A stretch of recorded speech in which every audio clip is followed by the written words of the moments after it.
मी शांतीलाल सुरतवाला, पुणे.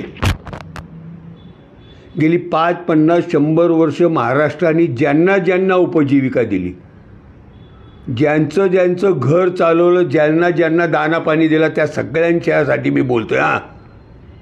आजचा सकाळ, महाराष्ट्र टाइम्स, कुठलाही वर्तमानपत्र वाचा, गुजरातच्या पांढऱ्या कांद्याला निर्यात सुरू करून टाकली आणि महाराष्ट्रात जो लाल कांदा पिकतो त्याच्या निर्यातीवर बंदी घातली. गुजरातच्या शेतकऱ्यांनी पोटभर खायचं, महाराष्ट्राच्या शेतकऱ्यांनी उपाशी उठायचं आणि उपाशी झोपायचं.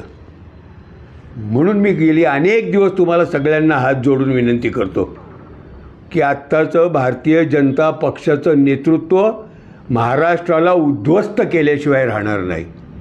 कालच पवार साहेबांनी सांगितलं, मागच्या 5 वर्षा, 10 वर्षापूर्वी, 15 वर्षापूर्वी महाराष्ट्रात दुष्काळ पडला. अमोल डेअरीकडून पवार साहेबांनी चर्चा करून घास गवत इथल्या गुरांसाठी मागवलं.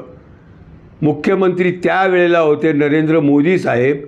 त्यांनी अमोल डेअरीवर गुन्हा दाखल केला. महाराष्ट्राचा द्वेष करणाऱ्या माणसाला महाराष्ट्रातल्या कुठल्याच पक्षाने मतदान करू नका रे. कसलं भाजप, कसलं RSS, कसलं काँग्रेस, कसलं राष्ट्रवादी काँग्रेस, सगळ्यांनी मिळून या माणसाचा द्वेष केला पाहिजे आणि महाराष्ट्रातून यांना उद्ध्वस्त केलं पाहिजे.